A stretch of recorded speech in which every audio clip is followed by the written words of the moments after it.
Hello and welcome to www.luxurytolast.com. Today I want to talk about the 10 greatest watches of all time.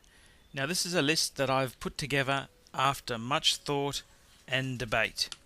And these are 10 watches I think are the ultimate watches to have. Now we'll start at the bottom and work our way up to number 1. So in 10th place I would have to say one of the most iconic watches is the Lange 1. Now this was a watch which is made by the Lange and Son company, and Hitler was a great fan of Lange, and I believe he gave a Lange pocket watch to his personal physician. And it's a very strong German brand.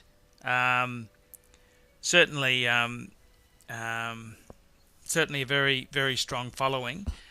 The Lange one itself there is remarkable because after World War II, the Lange factory was actually in the East German side. So it didn't actually get much coverage after the communists came in. And with the fall of the Berlin Wall, Lange reappeared again. It reinvented itself. And Lange itself is a fantastic brand, and the Lange one is just so different to all the Swiss watches on offer there. So it's certainly very, very appealing. In ninth spot, we've got the Royal Oak, which is a Audemars Piguet watch.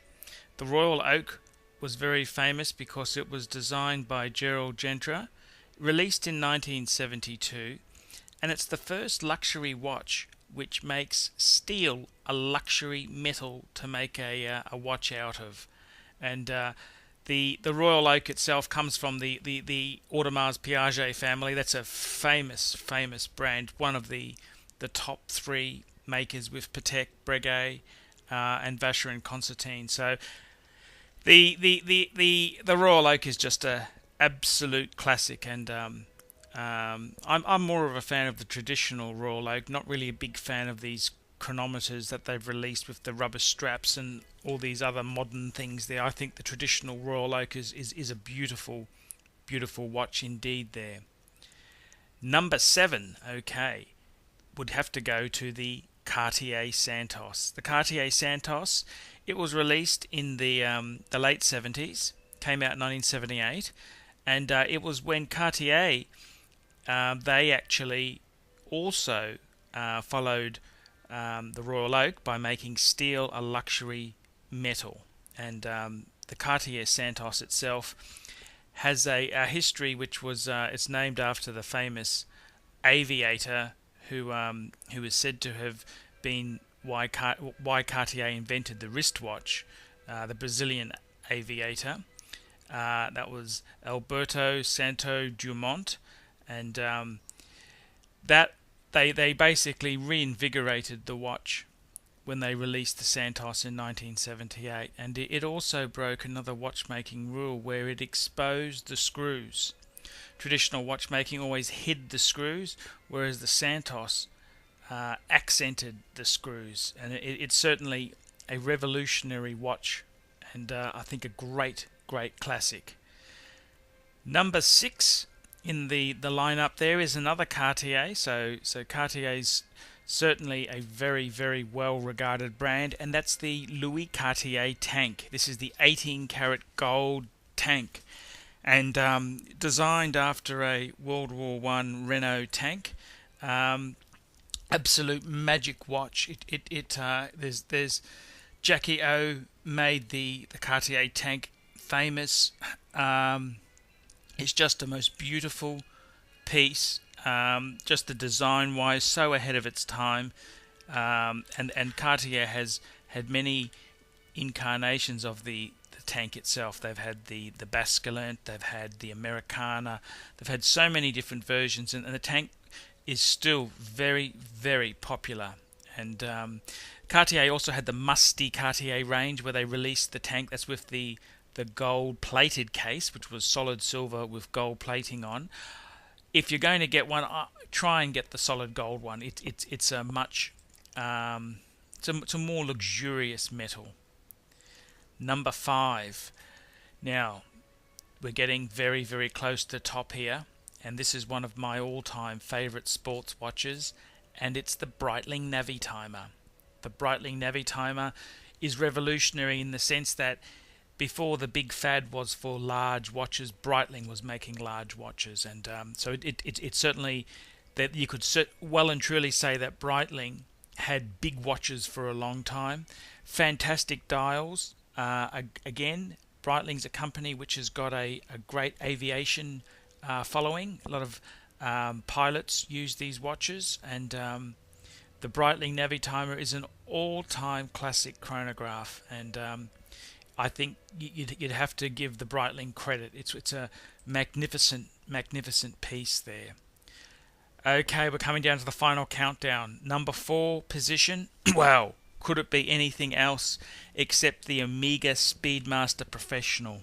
That's right, the Man on the Moon watch. This was a very, very famous watch because it was the watch that went on the moon mission, and the Omega Speedmaster itself there is a chronograph. It's a mechanical watch.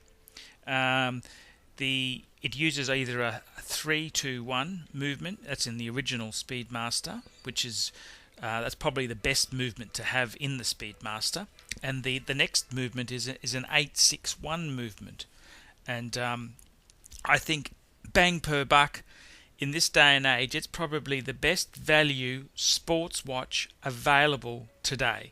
There is nothing that compares to it. If you want a watch with history, you want a watch with a famous Swiss brand, an iconic sports piece, and a large watch to boot, the Speedmaster is the one to have. And the price of a used Speedmaster Professional, you're going to pick a good one up for just over the $2,000 mark, which is excellent buying. What else can you buy for $2,000 to $2,500 that is so iconic and also a chronograph? And I think the Omega Speedmaster is a fantastic watch. I've just added one to my collection. That's how strongly I felt about the watch itself. I think it's very undervalued, and Omega is a fantastic brand. Okay, number 3 position. Number 3. It has to go to the Rolex Submariner. The Rolex Submariner is the iconic sports Rolex to have. Most of the Rolexes are oysters. The Rolex does have the Cellini line, but the Datejust, the day dates, they're all part of the oyster family. And the ultimate oyster is the Submariner and the Sea Dweller. And the Submariner is probably the most wanted sports watch in the world there. Probably one of the most popular watches there.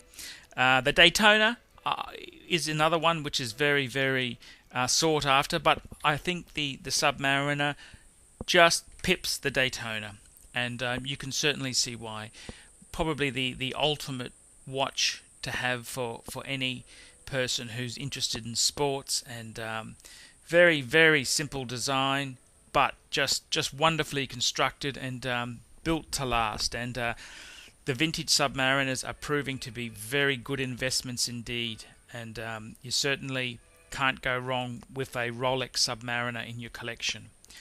Okay, we're moving up to the top now. What is in second spot? Well, it's the Rolex Datejust.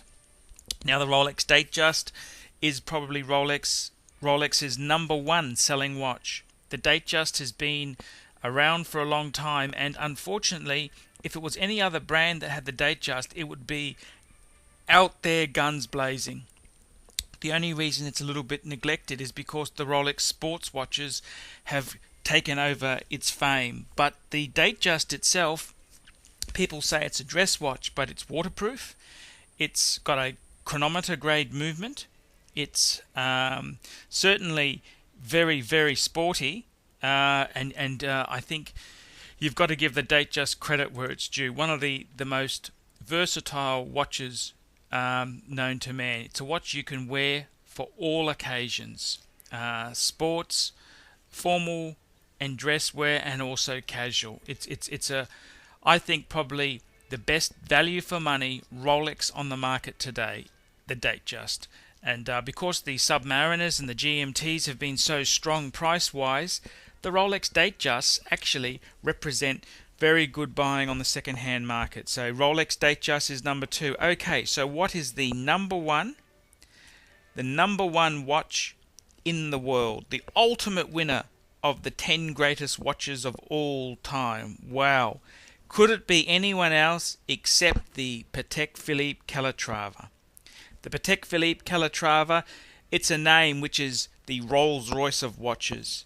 The Calatrava is a classic dress watch. It's just absolutely superb, handcrafted, handmade, and just a fantastic watch, which to many people is the holy grail of watches. Sure, Patek Philippe is famous for its complications, but when it comes down to a simple, beautiful, gorgeous piece just to wear proudly, nothing but the Calatrava scores as high. And I think anyone who has a Calatrava or who has had a Calatrava will comment what a wonderfully made watch it is. And I must say, I've had a watchmaker for many years, and I've taken all sorts of Rolex sports watches to him, 5513 subs, 5512s, 1680s, all sorts of 1016 Explorers to him. The only thing that really impressed him and knocked his socks off was when I brought in a Patek Calatrava 3919, and he said, wow, that is a well-made watch. And I now have a Patek 5107, I think the ultimate Calatrava, in the ultimate choice of metals, which is white gold. Obviously, platinum may edge that out, but I personally like the white dial better. And I think the Patek Philippe Calatrava, it's a watch to have when you've had many great watches. It's the watch you have not to show off, not to big note yourself. It's the watch you know is the best watch in the world. And therefore, it's the ultimate winner of the 10 greatest watches of all time. I hope you've enjoyed this clip, and please come to my free reference library website, www.luxurytolast.com, and heaps of reviews, heaps of information, all free of charge. And please drop me an email or post a comment on this video here. Thanks very much.